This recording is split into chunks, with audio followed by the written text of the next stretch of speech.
Just, is he here? Collared is a routine that I've been performing for over a decade.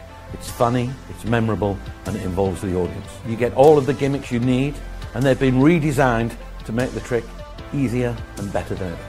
Collared 2 is easy. You can perform it in cabaret or stage, and most of all, it's fun to do. I could talk about Collared 2 all day long, but the best way for you to know what a great routine it is to watch a performance. Have a look at this. Oh, thank you.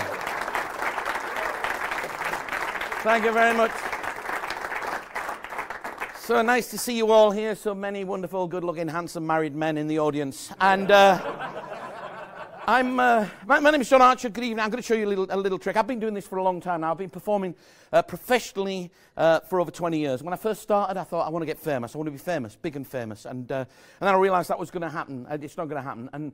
And as I realized it wasn't going to happen, I also realized that it didn't matter, because I don't really do it for fame. I've noticed that now. I do it for this, indifference.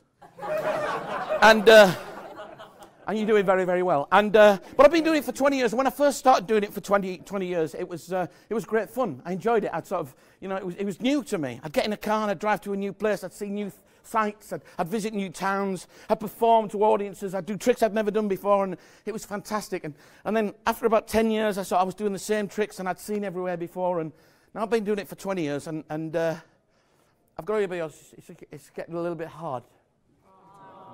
Thank you. That's very L&L. And no, it is. You can cut that out. But no, it's got very, very difficult for me. It's not so much the travelling. It's not the gigs. I still enjoy all of that. To be honest, it's the loneliness.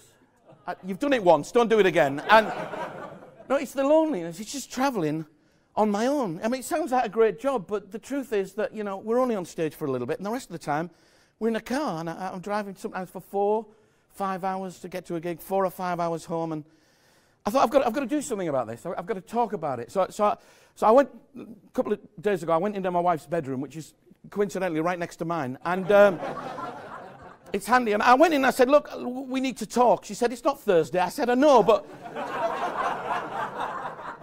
we need to have a little chat. We need to discuss something. I've got a problem. She said, what's your problem? I said, I've got a problem with work. She said, what? I said, I'm starting to get a little bit lonely. She said, what do you mean lonely? She said, well, I'm in my car all on my own.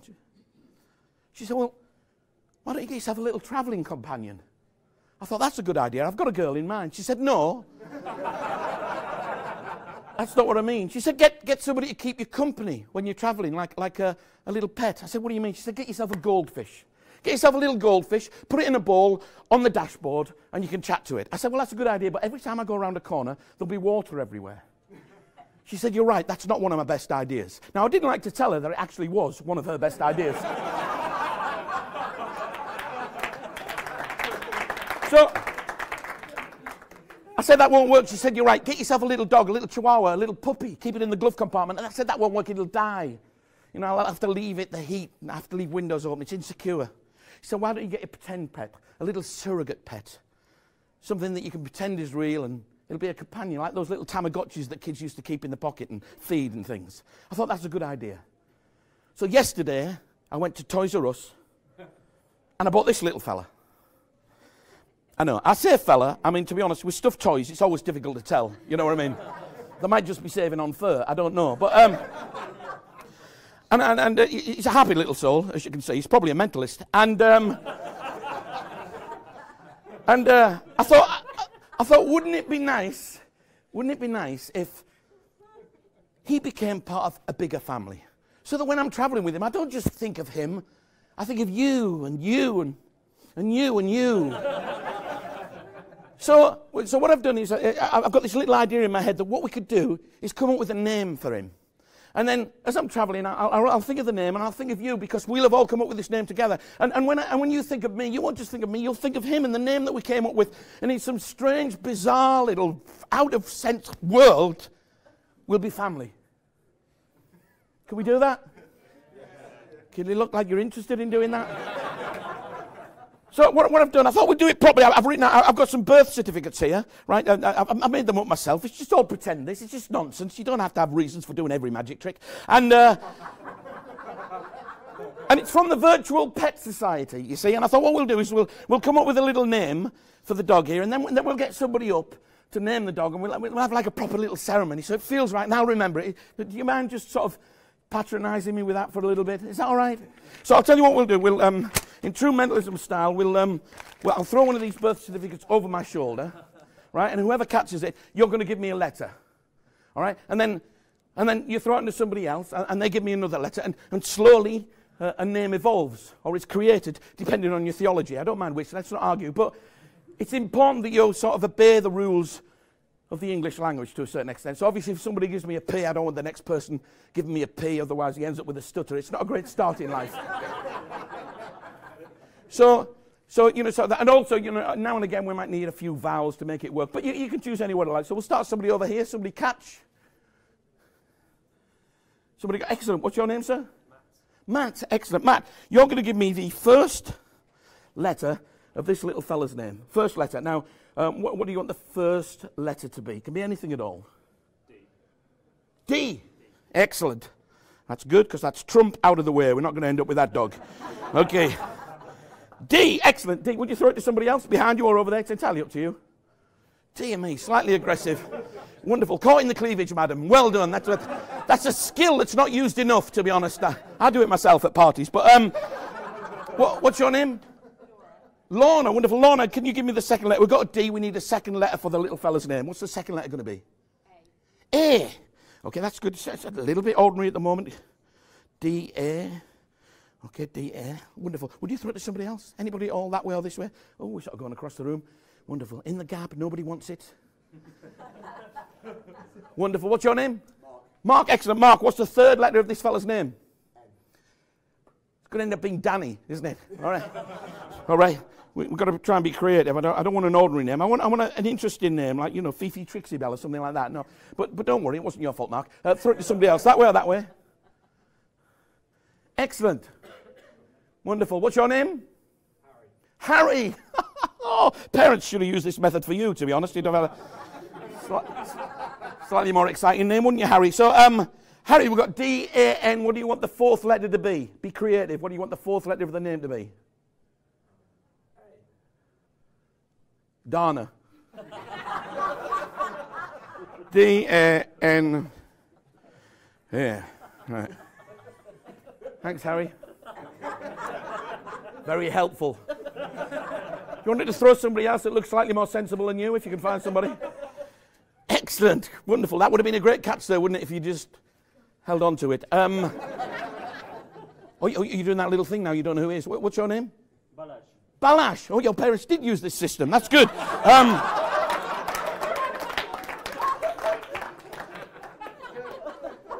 Balash. You sounded like an accident in a little Middle Eastern airport. Balash,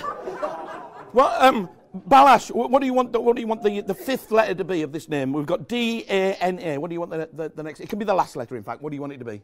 L. Danal. Sorry. Danal. That's wonderful. Okay, and so that's good. We've decided on the name of Danal. I think you'll agree that that's quite unique and random. Now what we need to do is we need somebody to come up and name. Oh, sorry, we need the date. What's the date today? 7th. It's the what? 7th of January. Wonderful. Okay, now I need somebody to come up and name little Danal for me. This lady here, what's your name? Sarah. Sarah, wonderful. Sarah, have you ever named a stuffed puppy before? Never. That's the right answer, to be honest. If you'd said yes, I'd be a little bit worried. Sarah, come on and join me. Give Sarah a big round of applause. Excellent. Sarah, just hang on to that. Sarah, here's what's going to happen. You're going to name the dog, all right? We're going to have a little name. Sarah, you're going to read out the certificate for me, okay? And they'll all sit up straight like it's a church service, okay? And then when you've named Danal, we'll have a few photographs, all right? Not everybody, just me and you. And then we're going to go outside, and I've got a little buffet organised, all right? So it's just a memorable little occasion. Do you mind me asking, are you left or right-handed? I'm left-handed. You're left-handed, excellent. Would you do me a favour? Would you just hang on to little Danal under your right arm? That's wonderful. And if you could all sit up straight, please. It's like a religious... I would normally have an organist, but he's at the IBM convention at the moment. So, okay, Sarah, just nice and loud. Okay. I state Danal. No. Name. Yeah, it's your name. I state name. I state. Are you married? Yes. Are you? Wow. Is he here? He's not in this room. No, of course not. Don't blame him. So it's right. You look lovely though. You do. So when I state now, I don't want to explain it all, but it's my fault. Okay, so we'll try it again. No, we've got to get on, Sarah. Honestly, because we've got proper magicians doing tricks in a minute. So just in your own time. I state. No, Sarah. Sarah. Sarah. State name. State name. Lovely hair. Just. Maybe I'm too close. I'm putting you off. I'll just. You're a bit flustered. I can understand it. Just. Away you go, Sarah. Sarah. Yes! Oh, there's some big words coming up. This could be difficult. State of sound mind and body hereby Yes. declare that on this date, the 7th of January. Yes, that's it today. Yes, I wrote that. 2017. Yes. This cute stuffed puppy is officially and legally named Danal. Thank you.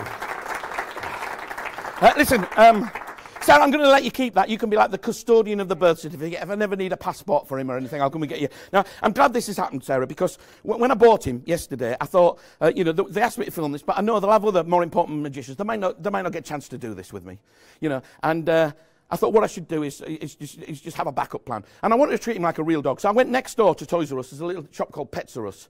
And I bought him I want to treat him like a real dog.